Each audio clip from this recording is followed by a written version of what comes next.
itel এবার অবিশ্বাস্য দামে লঞ্চ করে দিল itel S23 successor itel S24। এই ফোনটিতে এবার অনেক আপগ্রেড করে লঞ্চ করেছে itel, কারণ এই ফোনটিতে দেওয়া হয়েছে 5 ডিসপ্লে, যেখানে itel S23 তে ছিল অটো ড্রপ নচ ডিসপ্লে। এখানে দেওয়া হয়েছে বেস্ট একটা গেমিং প্রসেসর, সাথে থাকছে 108 মেগাপিক্সেলের প্রাইমারি লেন্স। আর ফোনটির ডিজাইন তো এক কথায় দুর্দান্ত। আজকের এই ভিডিওতে এই ফোনটি নিয়ে ফুল ডিটেল জানাবো, সাথে জানাবো এই ফোনটি বাংলাদেশে কবে লঞ্চ হবে এবং কত দামে লঞ্চ হবে। আপনারা যারা কম দামে সবথেকে বেস্ট একটি ফোন কিনতে চান, এই ফোনটি তাদের জন্য খুবই দুর্দান্ত একটি ফোন হতে যাচ্ছে। চলুন তাহলে আর কথা না বাড়িয়ে সরাসরি চলে যাই মূল ভিডিওতে। তবে মূল ভিডিওতে যাবার আগে আপনাকে বলবো ভিডিওতে একটি লাইক দিয়ে চ্যানেলটি সাবস্ক্রাইব করে আমাদের সাথে থাকুন। প্রথমে এই ফোনটির আনবক্সিং দিয়ে ভিডিওটি শুরু করা যাক।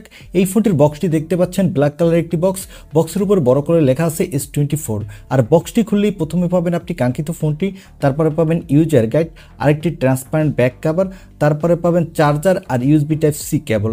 এই হলো ফোনের বক্স কন্টেন্ট। এবারে কথা বলবো এই ফোনটির লুক ও ডিজাইন নিয়ে। এই ফোনটির ব্যাক প্যানেলটি ফ্ল্যাট, এখানে তো আছে গ্লোসি ফিনিশ, যার ফলে ফোনটিকে দেখতে বেশ ভালো লাগছে। দূর থেকে দেখলে মনে হবে গ্লাস ব্যাক, আসলে এটি প্লাস্টিক। আর এই ফোনটির ব্যাক প্যানেলে থাকছে রাউন্ড শেপের একটি ক্যামেরা মডিউল, এখানে থাকছে ডুয়াল ক্যামেরা সেটআপ।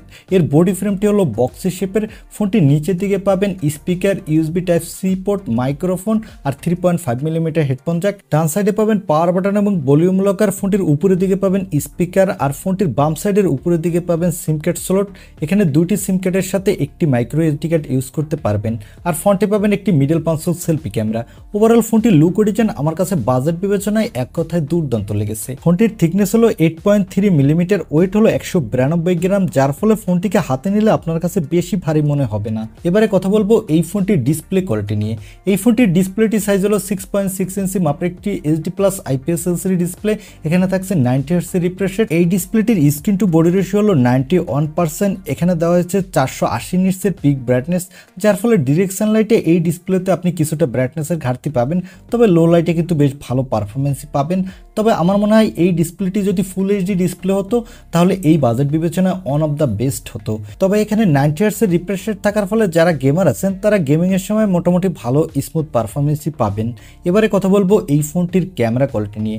আগেই বলেছি এই ফোনটির ব্যাক সাইডে দেওয়া হচ্ছে ডুয়াল ক্যামেরা সেটআপ, যার প্রাইমারি লেন্সটি হলো 108 মেগাপিক্সেলের, এর অ্যাপারচার হলো f1.75। সাথে পাবেন একটি অক্সিলারি লেন্স। এই ফোনটির ব্যাক ক্যামেরা দিয়ে আপনি কোয়াড HD ভিডিও রেকর্ড করতে পারবেন এবং এই বাজেট বিবেচনায় আপনি ভালোই ফটোগ্রাফি তুলতে পারবেন। তবে আল্ট্রা ওয়াইড লেন্স থাকলে আরও বেটার হতো, সাধারণত এই বাজেটে আল্ট্রা ওয়াইড লেন্স দেওয়া হয় না। আর এই ফোনটির সেলফির জন্য দেওয়া হয়েছে 8 মেগাপিক্সেলের সেলফি ক্যামেরা। এই ক্যামেরাটি দিয়ে আপনি ফুল HD ভিডিও রেকর্ড করতে পারবেন, আর এখানেও আপনি বাজেট বিবেচনায় ভালোই সেলফি তুলতে পারবেন। এবারে কথা বলবো এই ফোনটির অন্যতম হাইলাইটেড অপশন অর্থাৎ এর পারফরমেন্স নিয়ে। এই ফোনটিতে পারফরমেন্সের জন্য দেওয়া হয়েছে মিডিয়াটেকের হেলিও নতুন একটি প্রসেসর। এই প্রসেসরটি হলো G91। এখানে আপনি ভালো মাল্টিটাস্কিং করতে পারবেন। আর এই প্রসেসরটি হলো 12 ন্যানোমিটার আর্কিটেক্ট বিল্ড। এখানে PUBG ফ্রি ফায়ারের মতো গেমগুলো আপনি বাজেট বিবেচনায় ভালো স্মুথলি খেলতে পারবেন। আর এই ফোনটিতে আউট অফ দ্য বক্স থাকছে Android 13, এর ব্যাকহ্যান্ডে থাকছে itel OS 13.5। এখানে সিকিউরিটির জন্য পাবেন সাইড মাউন্টেড ফিঙ্গারপ্রিন্ট সেন্সর এবং ব্যাটারির জন্য পাবেন 5000 mAh এর একটি ব্যাটারি, সাথে পাবেন 18 ওয়াটের একটি ফাস্ট চার্জার। আর এই ফোনটি মার্কেটে আপনি দুটি র্যাম ভেরিয়েন্টে পাবেন। এর বেস ভেরিয়েন্ট হলো 828GB এবং টপ ভেরিয়েন্টটি হলো 8256GB। এখানে 8GBর সাথে আপনি আরও 8GB ভার্চুয়াল র্যাম ইউজ করতে পারবেন। এই ফোনটি মার্কেটে তিনটি কালার ভেরিয়েন্টে পাবেন, ব্ল্যাক, ব্লু এবং হোয়াইট।